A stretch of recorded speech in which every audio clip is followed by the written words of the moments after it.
before I get the nets off for today's video, if you haven't already, please consider subscribing to my channel. Feel free to share or comment on my videos for me. Feedback is appreciated, and if I can answer any questions I will. Enjoy. Okay guys, it's been just over a week now since I've had my new addition, so I'm going to be checking my water parameters today, along with a couple of other maintenance jobs. I'm going to clean my filter 1 and 2 out. I've already started cutting back lilies. They're starting to die off now. The water temp is down now to about 15, so you know the lilies do start to die. We haven't had much sun lately, so you can got that feeling that winter's on its way. I'm going to be putting some buffer in. I always add the buffer once a week, so I'll be putting a cup of bicarb in. It does tend to stabilise the pH and the KH. But like I say, before doing that, I'm going to do a water test and see how things are doing. Especially when you add new fish, I like to make sure that if I can, I got the best quality possible for the new additions. So I'm going to get that test done now.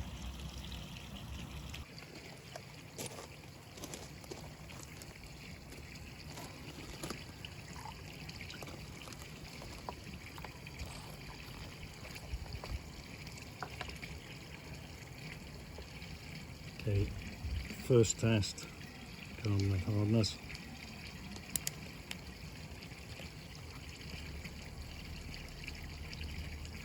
One drop, that should go blue.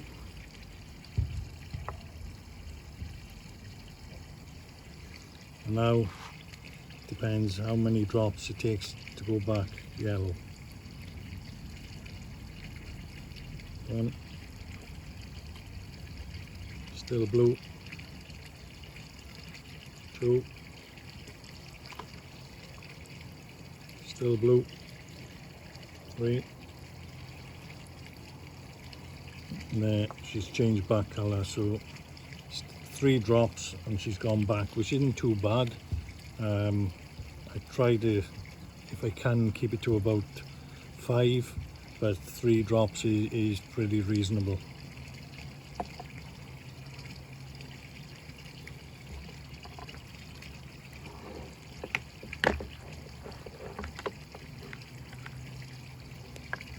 Do the KH next.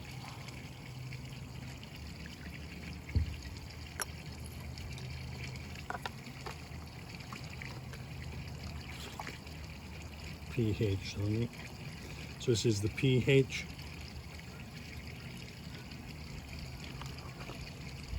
and with this one it's 5 drops and then check the colour.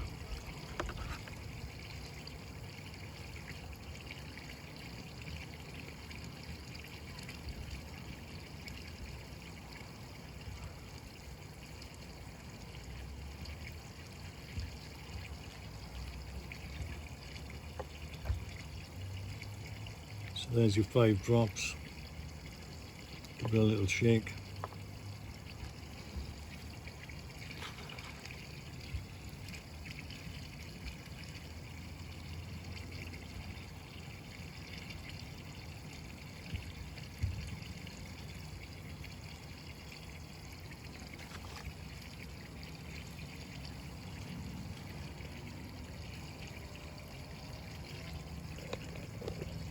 When you do this test, it's always best to look down against the colour chart.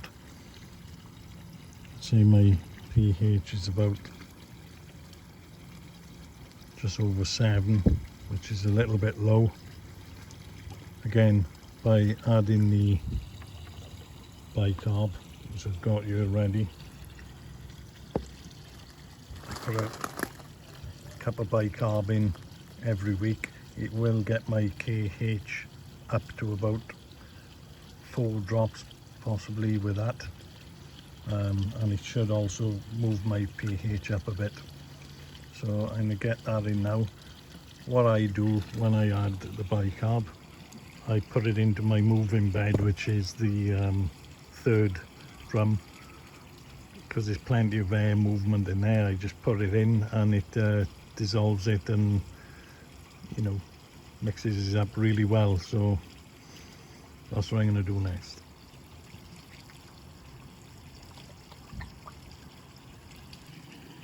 Okay, so I got the bicarb put in, just checking my pH again. It's been a minute now, and it is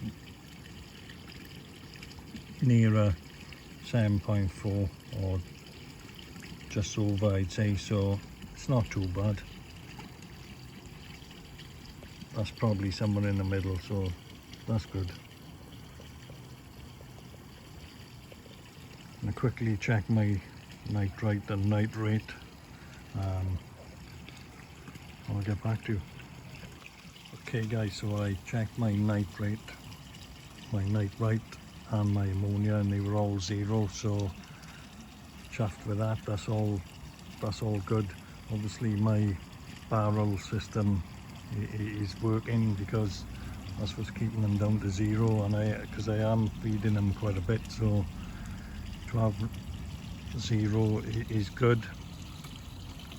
Next thing I'm going to do now is just clean the skimmer out, and I'm going to see if I can just sort that pipe out, cut the section out and lower it, because those rocks look a mess. So that's my next job. Catch you soon. Update on the new fish, guys. They're all doing well.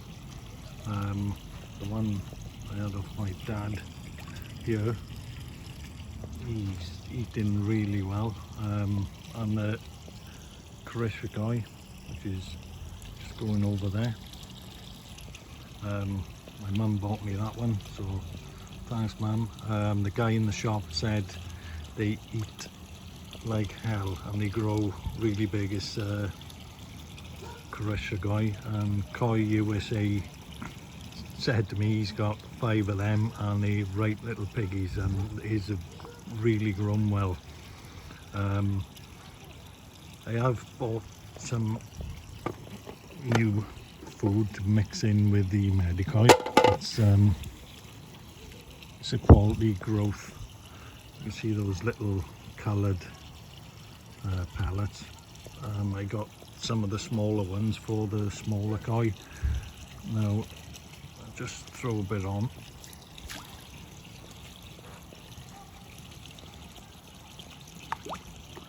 And you'll see, look, that Karishikoi, he's up. He don't half stop. He don't stop eating that one. Even when all the others are finished, he's still going. I think he's going to be a monster. We're going to call him Pac-Man. I haven't got many of my fish named, but we call him Pac-Man, because he's constantly doing that.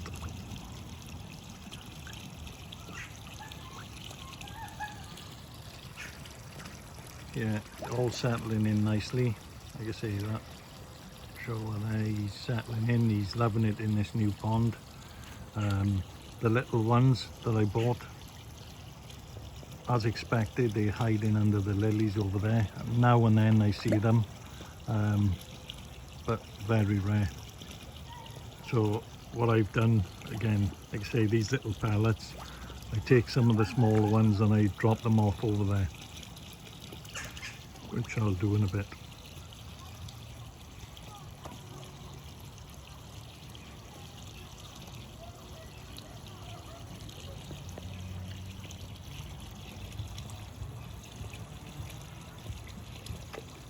Don't know about you guys, but the temperature's starting to drop now in my pond. It's down to 15 today, so making the most of feeding them on the growth.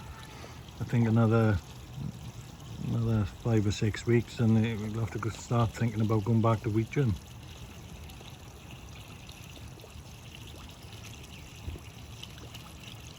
So I got enough to fill my fish feeder for another 3 weeks, I think, anyway, on the food I got in stock. So we'll make a decision after that.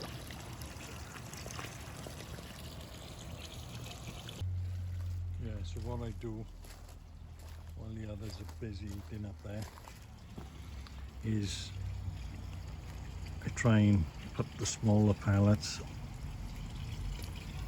around, right, throw it over, and hopefully the 4 little ones get some of that. It's very hard to see them. They tend to come out in the morning. If I come out here early and it's a nice sunny day, they tend to come out, but they hide under there. But every time I've bought small fish, for the first, I don't know, weeks, months, they hide in the lilies. Don't know if they're afraid of the bigger fish. I don't really know, but they tend to hide until they settle in. But these little gutsy buggers, now look, they're heading over already.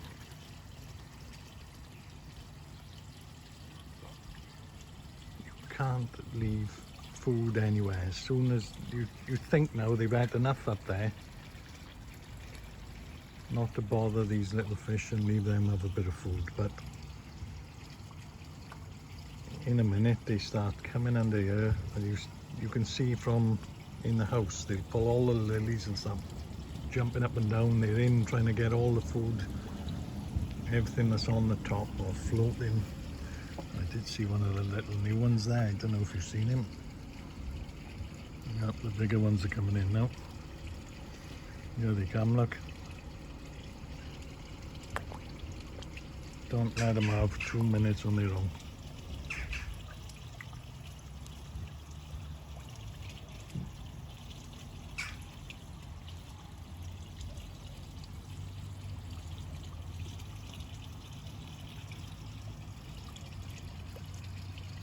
Yeah, one of the new ones then, you just peek through.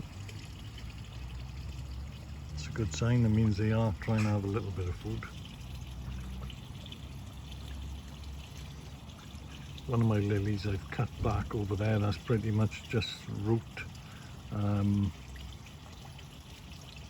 thinking of giving one away to a good home, as long as you keep them for the winter in the depth of 3 foot.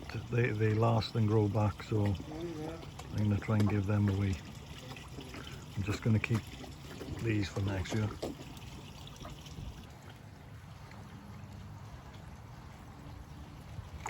They're all in there now, look, going for it again. Unbelievable how much these eat. They've even knocked that lily out, look, floating along.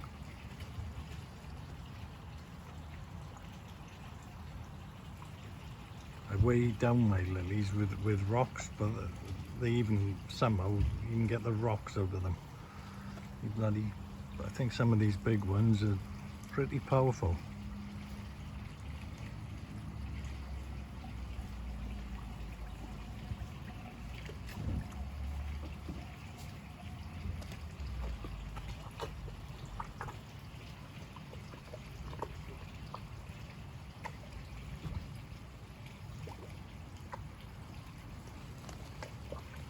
Yeah, I don't tend to name my fish, but a couple of them have got names.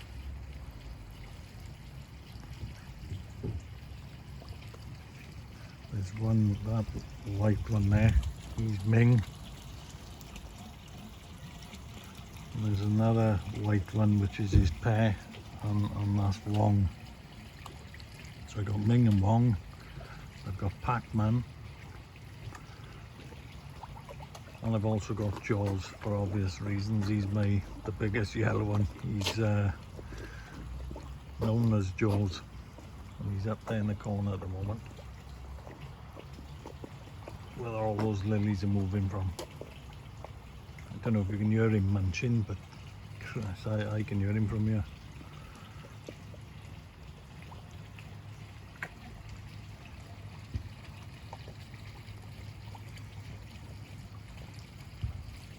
yeah, I think I'm going to try and think of a name for my other new one. Have to have a little think, find a name for him. Because he's a good size, that one my dad gave me, fair play. He's over there at the moment.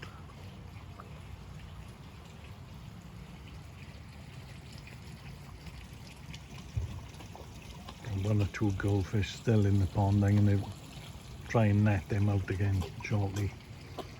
Like I say, I want to just try and keep koi in here. I'll put the goldfish in the little no-dog pond.